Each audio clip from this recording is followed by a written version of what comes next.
کسی نہ کسی طور پر، کسی نہ کسی موڑ پر ہم میں سے ہر انسان کبھی نہ کبھی کہیں نہ کہیں مقروض ہے محمد و آل محمد کے احسانات کا۔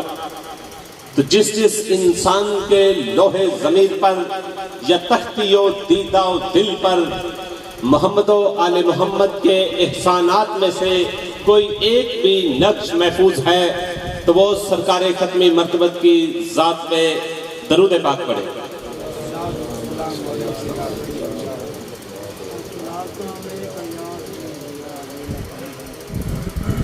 اور محمد و آل محمد کا وہ خدا جو باندھ شاخوں پر وقت پھول کھلا دینے والا خدا، کے عطا کر دینے والا خدا، وہ خدا پہلا عدد بھی نہ تھا تو میرا وہ محمد تھا، میرا وہ محمد کہ جب نہ تھا میرا محمد تھا۔ کون محمد عربی؟ میرا وہ محمد کہ جب تھا نہ تھا تو میرا محمد تھا۔ کون محمد عربی؟ حسن اول، گنتی کا پہلا عدد، مجسمہ بصیرت۔ کون محمد کہ جب آسمان کا سائبانہ تھا تو میرا محمد تھا، جب زمین کا قلین نہ بچھا تھا تو میرا محمد تھا، جب سمندروں میں طغیانی نہ تھی میرا محمد تھا، جب دریاؤں میں روانی نہ تھی میرا محمد تھا۔ کون محمد؟ میرا وہ محمد کہ جب فرشتے نہ تھے میرا محمد تھا۔ میرا محمد وہ ہے کہ جب کائنات پہ آدم و عالم نہ تھی میرا محمد تھا۔ اور خدا نے اس محمد عربی کے لیے کہا کہ کنت کنزا مخفیا، کہ میں ایک چھپا ہوا خزانہ تھا، میں نے چاہا کہ میں پہچانا جاؤں تو فاحببت فخلقت محمد، تو پھر میں نے محمد کو خلق کیا۔ اسی محمد نے خدا کی اس کلام مقدس میں، کون سی کلام کہ جس کے لیے کہا گیا کہ یہ وہ کلام ہے، کب نازل ہوئی؟ رمضان المبارک کے مقدس مہینے میں کلام خدا میں کہا گیا شہر رمضان الذی انزل فیہ القرآن نزل بہ الروح الامین علی قلبک، کہ ہم نے رمضان کے مبارک مہینے میں اس کلام کو جبریل امین کے ذریعے نازل کیا۔ یہ کلام کون سا کلام جس کے لیے کہا گیا کہ اگر ہم اس کلام کو پہاڑوں پر نازل کرتے پہاڑ ریزہ ریزہ ہو جاتے؟ کون کلام؟ کون سا کلام؟ یہ وہ کلام ہے کہ جو اس زبان مقدس سے نکلا کہ جس زبان پر وما ینطق عن الہوی ان ہوا الا وحی یوحی کی سند تھی کہ میرا محمد اس وقت تک کلام ہی نہیں کرتا جب تک میں خدا وحی نہیں کر دیتا۔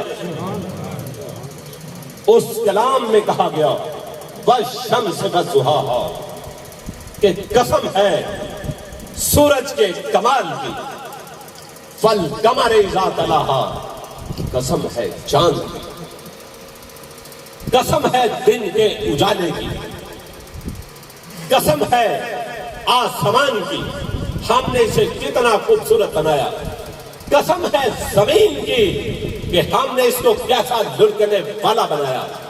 اب وہ خدا جو قسمیں نہ بھی کھائے، قدیر خدا کہ جو اس کائنات کا خالق و مالک ہے، وہ قسمیں کھانے کے بعد کہتا ہے وَالنَّفْسِ بَمَا سَوَّاهَا، کہ ہم نے اس نفس کو کتنا اچھا بنایا، فَأَلْهَمَهَا فَجُورَهَا وَتَقْوَاهَا، ہم نے اس میں تقوی بھی رکھا، ہم نے اس میں فسق و فجور کی بھی صلاحیت رکھی۔ میرے عزیزان محترم، ایک بات ہم اکثر کرتے ہیں، اکثر ہمارے دوست کہتے ہیں کہ جب کائنات کا خالق و مالک کی مرضی کے بغیر تابع گردش نہیں کرتا تو جتنے بھی افعال و اعمال ہیں اس کا ذمہ دار تو پھر وہ خدا ہوا نا۔ اکثر ہم یہ بات کرتے ہیں، لیکن میرے عزیزان محترم، یہ جو نفس بنایا، اس نفس کو جب بنایا اور اس میں فسق و فجور اور تقوی کی صلاحیت بھی ڈال دی۔ ایک اور مقام پہ کہا گیا کہ هل اتى على الانسان حين من الدهر لم يكن شيئا مذكورا انا خلقنا الانسان من نطفة امشاج ثم نبتليه فجعلناه سميعا بصيرا، کہ کیا انسان پر کوئی ایسا وقت نہیں آیا جب وہ کوئی قابل ذکر شے نہ تھا؟ اس آیا مجیدہ میں بتایا گیا کہ ہم نے انسان کی تخلیق کا جو مقصد ہے، ہمیں امتحان لینا مقصود، تو ہم نے اس کو دیکھنے کی صلاحیت بھی بخشی، ہم نے اس کو سننے کی بھی صلاحیت بخشی۔ اب یہ صلاحیت جو خدا نے بخشی ہے، اب میں آپ تک وہ پہنچانا چاہتا ہوں کہ یہ جو سارے عمل ہیں، کیا خدا ہی کے عمل اور پیرامیٹرز پہ ہیں یا ہم بھی اس میں آزاد ہیں؟ اس بات کو میں کھولنا چاہ رہا ہوں کہ اللہ نے ہمیں آنکھیں دی، اللہ نے ہمیں کان دیے، اللہ نے ہمیں زبان دی۔ اب جب یہ ساری چیزیں دے دی تو کیا اللہ نے ہمیں آزادی بھی دی یا نہیں؟ اب میں بتانا یہ چاہتا ہوں کہ اللہ تبارک و تعالیٰ نے ہمیں آزاد بھی ہمارے افعال میں رکھا، لیکن کنٹرول بھی ہمیں کیا۔ اب کنٹرول کیسے کیا؟ کہ ہماری جو آنکھ ہے یہ ہرے کو ہرا دیکھے، سفید کو سفید دیکھے۔ ایسا نہیں ہو سکتا کہ سفید کو ہرا دیکھے اور ہرے کو بلیک دیکھے، ایسا نہیں ہو سکتا۔ ہم اس میں آزاد نہیں، لیکن ہم آزاد ہیں کہ ہم ان آنکھوں سے اچھائی ہوتے ہوئے دیکھیں یا برائی ہوتے ہوئے دیکھیں۔ ہمارے کان بنائے اللہ نے، اب ان کانوں میں آزادی بھی رکھی لیکن کنٹرول بھی رکھا۔ ہمارے جو کان ہیں وہ شیریں آواز کو شیریں سنیں گے، کرہت کو کرہت سنیں گے، گانے کو گانا سنیں گے، تلاوت کو تلاوت سنیں گے۔ اب ایسے نہیں ہو سکتا کہ ہمارے کان جو ہے میٹھی آواز کو کرہت سنیں، کرہت کو میٹھا سنیں، اس میں ہم آزاد نہیں۔ لیکن اس میں ہم آزاد ہیں کہ ہم کیا سننا چاہتے ہیں، کلام ربی سننا چاہتے ہیں یا ہم شیطانی آوازیں سننا چاہتے ہیں۔ اسی طرح ہمیں زبان عطا ہے۔ اب یہ زبان جو ہے اس میں بھی صلاحیت رکھے، چکھنے کی ہچ رکھے۔ اب ہم ایسے نہیں ہو سکتا کہ ہم میٹھے کو کڑوا محسوس کریں اور کڑوے کو میٹھا، لیکن ہم آزاد ہیں کہ اس زبان کے ساتھ ہم چاہے اچھائی کریں چاہے برائی کریں۔ اب میرا وہ خدا کہ جس نے زمین کے کمال کے بعد، آسمان کے کمال کے بعد، دن کے کمال کے بعد اور اس کائنات کے کمال کے بعد کہا کہ یہ کمال والی چیزیں ہیں، اب میں لانا آپ کو یہ چاہ رہا ہوں کہ یہ زمین کمال والی، یہ آسمان کمال والا، یہ دن کمال والا، یہ سمندروں میں چلتی ہوئی کشتیاں جو انسانیت کے فائدے کے لیے ہیں، یہ سمندر کمال والے۔ اب یہ